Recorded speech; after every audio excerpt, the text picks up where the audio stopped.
જયરાજનો હાથ છે. જયરાજનો હાથ છે એટલે એ બહુ આગળ વધી ગયા મેટલ. અને અમને એવું કંઈક ને કંઈક લાગ્યું કે આ બંને સમાજની શાંતિને ડોળવાના પ્રયાસો થઈ રહ્યા છે. એટલે આહિર સેના મેદાનમાં આવી. આટલા ઉચ્ચ લેવલના જો વ્યક્તિના મુખમાંથી જાહેર મંચ ઉપરથી એવા શબ્દો નીકળે કે સમાજ માટે જરૂર પડશે તો હું ધોકા પણ ઉપાડીશ, તો એમનો કહેવાનો મતલબ શું? સમાજના મધ્યમ વર્ગના નાના વર્ગના લોકો એવું પણ વિચારે કે ભાઈએ કીધું છે ધોકા ઉપાડો, જો ભાઈ ધોકા ઉપાડતા હોય તો આપણે ઉપાડો. કહેવાનો મતલબ એ છે કે કયા વ્યક્તિએ કયો શબ્દ વાપરવો, એક શબ્દ વાપરવાથી આપણા બંને સમાજની શાંતિ ડહોળાય એવા શબ્દો ન વપરાય. આ ગાંધીનું ગુજરાત, સરદારનું ગુજરાત છે. 18 વર્ષની જરૂર પડે રાજકારણ કરવું હોય ને તો એક સમાજનું કઈ નથી આવતું. કોળી સમાજના કદાચ 80,000 વોટ હોય અને બીજા સમાજના 50,000 વોટ હોય ને તોય તે એમાં બધા સમાજની જરૂર પડે. અને એનો અનુભવ 2017 થયો જ છે. એટલે સમાજને ગુમરાહ કરી અને સમાજને ક્યાંય અંધારામાં રાખવાના પ્રયાસો હું માનું ત્યાં સુધી ન કરાય. એની જે માંગ હતી, જયરાજને આરોપી પણ જયરાજને જાહેર કરી દેવામાં આવ્યો, એને જેલ એન્ટ્રી પણ થઈ ગઈ, તો અહીંયા મેટલને ક્લોઝ કરી નખાય. પછી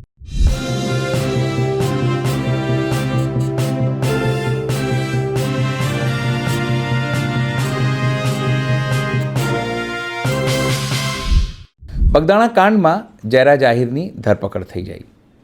ધરપકડ થઈ ગયા બાદ હવે કોળી સમાજ અલગ અલગ ન્યાય સંમેલન કરી રહ્યું છે, સન્માન સંમેલન કરી રહ્યું છે. એવા જ એક સંમેલનમાં મંત્રી પુરુષોત્તમ સોલંકીએ સમાજ માટે ધોકાવાળી કરવાની ચીમકી આપી. બસ પછી શું? આનાથી હવે આહિર સમાજમાં નારાજગી છે. આહિર સેના પણ હવે ખુલાસો કરવાની માંગ કરી રહી છે. નમસ્કાર, હું છું ચિંતામણી પુત્ર અનિલ પટેલ. સ્વાગત છે આપનો અમારા વિશેષ કાર્યક્રમમાં. આહિર સેનાએ હવે માંગ કરી છે કે પુરુષોત્તમ સોલંકી અને હીરા સોલંકી આ અંગે ખુલાસો કરે કે તેઓએ કયા કોન્ટેક્સમાં વાત કહી હતી. આપણી સાથે જોડાયા છે કેતનભાઈ વાણિયા. તેઓ આહિર સેનાના આગેવાન છે. સીધા જઈએ આપણે સુરત તેમની પાસે અને સાંભળીએ તેઓ શું કહી રહ્યા છે. કેતનભાઈ નમસ્તે, આપ અમારી સાથે જોડાયા એના માટે ખૂબ ખૂબ આભાર. નમસ્તે. નમસ્તે સાહેબ. જી, આજે આપનો મેં એક વિડીયો જોયો જેની અંદર જે પુરુષોત્તમ સોલંકી સાહેબે કીધું હતું કે ભાઈ જે હિંસાની વાત કે તમામ વસ્તુ એમણે કરી હતી, એને લઈને પહેલા તો પહેલી પ્રતિક્રિયા આપની, કારણ કે આપ લોકોએ નારાજગી વ્યક્ત કરી કે જે રીતે એમને દંડાની ને બધી વાતો કરી હતી એને લઈને શું કહેશો? પહેલી પ્રતિક્રિયા શું છે આપની? સાહેબ, પહેલી પ્રતિક્રિયા તો મારી એવી છે કે જ્યારથી આ 1 મહિનો ને 1 દિવસ એટલે કે 31 દિવસ જેવું થયું આ જે બાલદિયાની અને જે મેટલ હતી એને શરૂઆતથી લઈ અને ક્યાંક ને ક્યાંક એ લોકોને લાગ્યું કે ભાઈ અન્યાય થઈ રહ્યો છે. એટલે પરસોત્તમભાઈ સોલંકી, હીરાભાઈ સોલંકી એ ઉપર લેવલે રજૂઆત કરી. SIT ની રચના થઈ. HIT ની રચના થયા બાદ એમની પૂર્ણ તપાસ થઈ. શંકાના દાયરામાં આવ્યા જયરાજ આહિર. જયરાજ આહિરને શંકાના દાયરામાં આવ્યા એટલે એની ઉપર ફરિયાદ નોંધવામાં આવી. ફરિયાદ નોંધી અને એને કોર્ટમાં હાજર કરી અને જેલ હવાલે કરવામાં આવ્યો. જેલ એન્ટ્રી થઈ ગઈ. એટલે ત્યાં મેટર ક્લોઝ થઈ જાય છે. કારણ કે જે માંગ હતી એમની, એ માંગ એની પૂરી થઈ જાય છે. એને કારણ કે બાલદિયા સાહેબ પહેલેથી એવું જ કહેતા હતા કે ભાઈ જયરાજનો હાથ છે. જયરાજનો હાથ છે. એટલે એ બહુ આગળ વધી ગયા મેટલ. અને અમને એવું કંઈક ને કંઈક લાગ્યું કે આ બંને સમાજની શાંતિને ડોળવાના પ્રયાસો થઈ રહ્યા છે. એટલે આહિર સેના મેદાનમાં આવી. આહિર સેનાએ એક જ રજૂઆત કરી કે ભાઈ આપણે કોળી સમાજ અને આહિર સમાજની અંદર જે શાંતિ છે, શાંતિ ન ડહોળાય, બંને સમાજની અંદર કઈ વાત વિવાદ ન થાય એવા પ્રયાસો કરવાના છે. કાયદો કાયદાનું કામ કરશે. કાયદા સાથે આપણને સંપૂર્ણ વિશ્વાસ પણ છે અને બધાને હોવો જોઈએ. પણ કહેવાનો મતલબ એવો છે કે જેલ એન્ટ્રી થઈ ગયા પછી પરસોત્તમભાઈ સોલંકીનું નિવેદન આવે છે. હવે પરસોત્તમભાઈ સોલંકી એ મંત્રી છે, ગુજરાત સરકારના મંત્રી છે, કોળી સમાજના આગેવાન છે, ચાલુ ધારાસભ્ય છે. અને આટલા ઉચ્ચ લેવલના જો વ્યક્તિના મુખમાંથી જાહેર મંચ ઉપરથી એવા શબ્દો નીકળે કે સમાજ માટે જરૂર પડશે તો હું ધોકા પણ ઉપાડીશ, તો એમનો કહેવાનો મતલબ શું? ધોકા ઉપાડવાની વાત જે કરતો, ધોકા કોની સામે એમને ઉપાડવાના છે? ધોકા ઉપાડવાની વાત કરી અને જે મેટલ એકદમ જે વસ્તુ એક શાંત પડી ગયેલી જે પણ કઈ હતું તો ફરી આને ઉખેડવા પાછળનું કારણ શું? પરસોત્તમભાઈ સોલંકીએ જે નિવેદન આપ્યું છે કે જરૂર પડશે ત્યાં હું ધોકા પણ હું ઉપાડીશ, તો એનો મેસેજ સમાજમાં કેવો જાય? કારણ કે આવતીકાલે સમાજના મધ્યમ વર્ગના નાના વર્ગના લોકો એવું પણ વિચારે કે ભાઈએ કીધું છે ધોકા ઉપાડો, તો જો ભાઈ ધોકા ઉપાડતા હોય તો આપણે ઉપાડો. આવનારા સમયની અંદર બંને સમાજની અંદર વિખવાદ ઉભા થાય, ધોકા ઉપાડે, તો કહેવાનો મિનિંગ એવું છે કે મંત્રી લેવલના માણસ, સમાજના આગેવાન, પીઠ આગેવાન ના મુખમાંથી આવા શબ્દ નીકળે એ અયોગ્ય છે. અમને યોગ્ય શબ્દ લાગ્યા નહીં, એટલે અમે અમારા આહિર સેના ગુજરાત કોર કમિટી ના લેટર ઉપર અમે લેખિતમાં રજૂઆત કરી કે ભાઈ અમને તમે જવાબ આપો કે તમે આ જે ભાષા વાપરી છે એ ભાષા વાપરવા પાછળનું કારણ. અમારે જવાબ પરસોત્તમભાઈ સોલંકી અને હીરાભાઈ સોલંકી પાસે જોતો છે, અમારે બીજા કોઈ પાસે જો. પરસોત્તમભાઈ કઈ મારા દુશ્મન નથી કે અમારા કોઈ આહિર સમાજના દુશ્મન નથી, હીરાભાઈ કોઈ આહિર સમાજના દુશ્મન નથી, પણ કહેવાનો મતલબ એ છે કે તમારા એક નાના નિવેદન થી બોલવું, અક્ષરદાનો ધોકા ઉપાડવા, ધોકા ઉપાડવા 6 અક્ષર જ થાય. એ 6 અક્ષર સમાજ ઉપર કેટલી અસર કરે એની કદાચ તમે ખ્યાલ નહીં કર્યો હોય. કારણ કે ધોકા ઉપાડવા એ શબ્દ કોઈ નાનો શબ્દ નથી, ભલે 6 અક્ષરનો શબ્દ છે પણ એ કોઈ નાનો શબ્દ નથી. આની અંદરથી પછી આમાં કેવું થાય છે ભાઈ અનિલભાઈ કે બંને સમાજ એક બીજા આ નિવેદન સાંભળી અને પછી છે ને વિડીયોના વોર ચાલુ થાય. આહિર સેના ગુજરાતે કોઈ જગ્યાએ એવું નિવેદન નથી આપ્યું કે બે સમાજની અંદર કટ્ટરતા ઉત્પન્ન થાય. આહિર સમાજના ઘણા બધા અમારા કોર કમિટીના મેમ્બરો ડિબેટમાં બેઠા છે, એને ક્યાંય રોંગ નિવેદન નથી આપ્યું. પણ કહેવાનો મતલબ એ છે કે તમે આ લેવલ સુધી આ ઘટનાની એક સારી વાત એ હતી કે બંને સમાજોએ આખી ઘટના થઈ, બંને સમાજે એવું કીધું ભાઈ આ એક વ્યક્તિ પૂરતી ઘટના છે, સમાજોને ઇન્વોલ્વ ના કરો. છતાં કેટલાક લોકો બંને તરફથી બોલતા રહ્યા પણ સમાજે એને ગણકાર્યા નહીં. આ સમગ્ર ઘટનાની એક સારી વાત તમારી, તમે લોકો બી ખૂબ સંયમ રાખ્યો અને સામે લોકો પણ આ રીતનું નથી કીધું કે આખા સમાજને દુશ્મન બનાવી લે. પણ આ ઘટનાના કારણે તમારી નારાજગી છે એવું કહેવા માંગુ છું.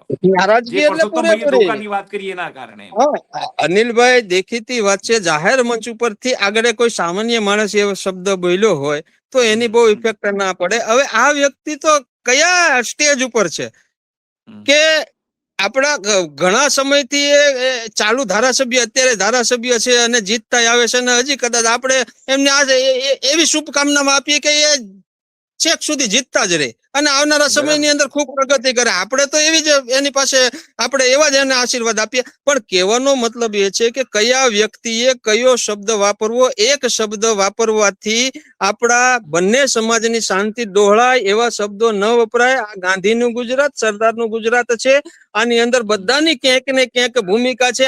આપણે નહીં તો આપણા વડવાઓએ પણ આ દેશને આઝાદ કરવામાં ક્યાંક ને ક્યાંક ભૂમિકા ભજવી છે, એના વડવાઓએ પણ ક્યાંક ને ક્યાંક ભૂમિકા ભજવી છે. આપણે બધા જ એક ધરતી માના પુત્ર છીએ. ભલે 18 વર્ણના અલગ અલગ જ્ઞાતિ હોય, કોળી હોય, આહિર હોય, બીજા અન્ય સમાજ હોય, આ તો એક વ્યવસ્થાના ભાગરૂપે અને બધું અલગ અલગ પાડેલું છે. બાકી આપણે બધા મનુષ્ય જ છીએ, માણસ જ છીએ, બધા અનાજ જ ખાઈએ છીએ. એટલે આવી ભાષા વાપરવી એ આહિર સેના ગુજરાતને યોગ્ય નથી લાગી. આહિર સેના ગુજરાત આને સાફ શબ્દોમાં વખોડે છે અને આવનારા સમયની અંદર અમે એવી અપેક્ષા રાખીએ છીએ કે આ બાબતે પરસોત્તમભાઈ સોલંકી, હીરાભાઈ સોલંકી એક સ્ટેટમેન્ટ આપી દે, જેથી કરી અને આ જે હમણાં વોર ચાલુ થયા છે ને એ વોર બંધ થઈ જાય, બંને સમાજની શાંતિ રહે. બાકી કોઈ એમ કેતું હોય મારે તમારા વોટની જરૂર નથી, આ બધું થતું તો હોય છે વોટ બેંક ના હિસાબે, બાકી બીજું કઈ છે જ નહીં. એ હું તમને કહી દઉં સ્પષ્ટપણે. સમાજમાં મારા માની લો કે આહિર સમાજના 80,000 વોટ અને કોળી સમાજના 40,000 વોટ હોય ને તો મારે એવું ભરમમાં ન રહેવાય કે મારો સમાજ છે 80,000 વોટ છે એટલે મને કોઈ કઈ ન કરી શકે. 18 વર્ષની જરૂર પડે. રાજકારણ કરવું હોય ને તો એક સમાજનું કઈ નથી આવતું. કોળી સમાજના કદાચ 80,000 વોટ હોય અને બીજા સમાજના 50,000 વોટ હોય ને તોય તે એમાં બધા સમાજની જરૂર પડે અને એનો અનુભવ 2017 માં થયો જ છે. બિલકુલ બિલકુલ બિલકુલ. એટલે બહુ સંયમતા રાખવી જોઈએ. જી મારું સવાલ એ છે તો પછી આહિર સેના જાતે જઈને કેમ નથી મળી રહેતી? સાહેબ તમે તો મંત્રી છો, તમે તો સચિવાલયમાં બેસો છો, તો તમે આવી રીતે જાતે જઈને આપણે મળવાના છીએ એવું કઈ રણનીતિ છે તમારા લોકોની કે 5 લોકો તમારા આગેવાન જઈને મળે ને સ્પષ્ટતા માંગે એમની જોડે કે ભાઈ કેમ આવું થયું, આનાથી ખોટો મેસેજ જશે સમાજમાં? 3 દિવસની અંદર અમે જ્યારથી મેસેજ વાયરલ કર્યો અમારા લેટર પેડ ઉપર લખીને, ત્યાર પછી કોઈ એક ચિરાગભાઈ ઝાલા કરીને એણે અમને ચેલેન્જ આપી.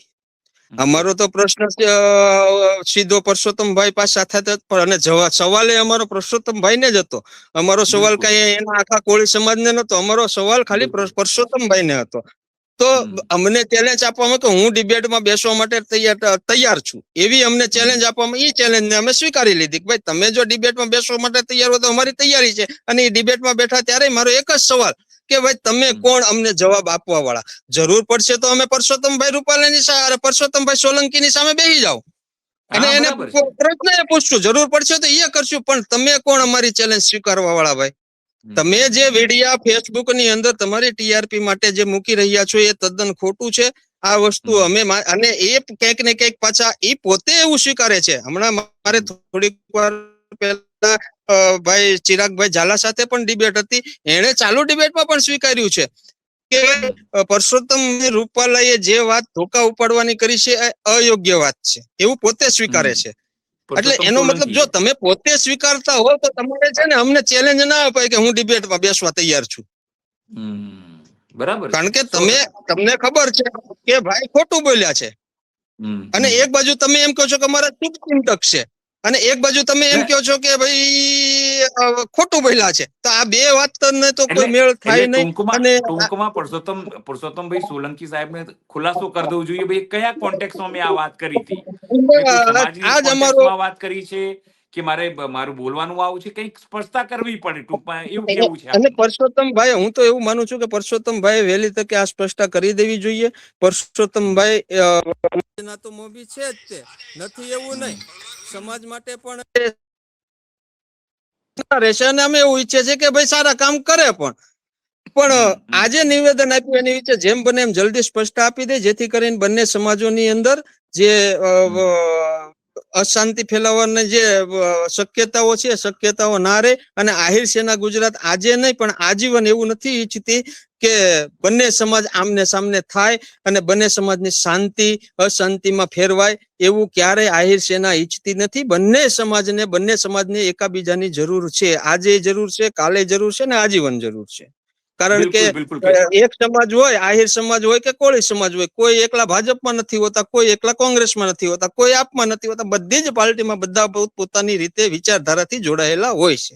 એટલે સમાજને ગુમરાહ કરી અને સમાજને ક્યાંય અંધારામાં રાખવાના પ્રયાસો હું માનું ત્યાં સુધી ન કરાય. એની જે માંગ હતી, જયરાજને આરોપી પણ જયરાજને જાહેર કરી દેવામાં આવ્યો, એને જેલ એન્ટ્રી પણ થઈ ગઈ, તો અહીંયા મેટરને ક્લોઝ કરી નખાય. પછી નવનીત બાલદિયાને એ બધા એના વકીલ દ્વારા કોર્ટમાં કેસ લડ્યા કરે. જે જજમેન્ટ આવશે એ કોર્ટ આપશે. ન્યાય ઉપર બધાને ભરોસો છે, અમને ભરોસો છે, એમને પણ ભરોસો છે. ન્યાયતંત્ર ક્યારેય કોઈની એક તરફી નિર્ણય ક્યારે લેવાનું નથી, એ બહુ વિચાર કરીને નિર્ણય લે છે. એટલે ન્યાયતંત્ર અને સંવિધાન ઉપર આપણને બધાને ભરોસો છે. બિલકુલ બિલકુલ. કેતનભાઈ, આપ જોડાયા, આપની વાત મૂકી, ખૂબ ખૂબ આભાર. આપ જોડાયા. આપણે અપેક્ષા રાખીએ કે કમસે કમ સમાજો વચ્ચે આવી રીતે વૈમનસ્ય ના ફેલાય, અને આપણે એવું પણ માનીએ કે જે બી કોન્ટેક્સ્ટમાં પુરુષોત્તમ ભાઈએ વાત કરી હોય સ્પષ્ટતા કરી દે, જેથી કાલ ઉઠીને કોઈ પણ પ્રકારનો વિવાદ આગળ ન વધે. ખૂબ ખૂબ આભાર કેતનભાઈ. નમસ્કાર. Thank you. આહિર સેના જે માંગ કરી રહ્યું છે તેનાથી આપ કેટલા સંમત છો? જરૂરથી કોમેન્ટ બોક્સમાં કોમેન્ટ કરજો. સાથે અમારી યુટ્યુબ ચેનલ છે એને લાઇક કરો, સબસ્ક્રાઇબ કરો, બેલ આઇકન દબાવો. સાથે અમારી વેબસાઇટ છે www.gujaratplus.in, ત્યાં પણ જઈને તમે વધુ અપડેટ થઈ શકો છો. અત્યારે માટે બસ આટલું જ. નમસ્કાર.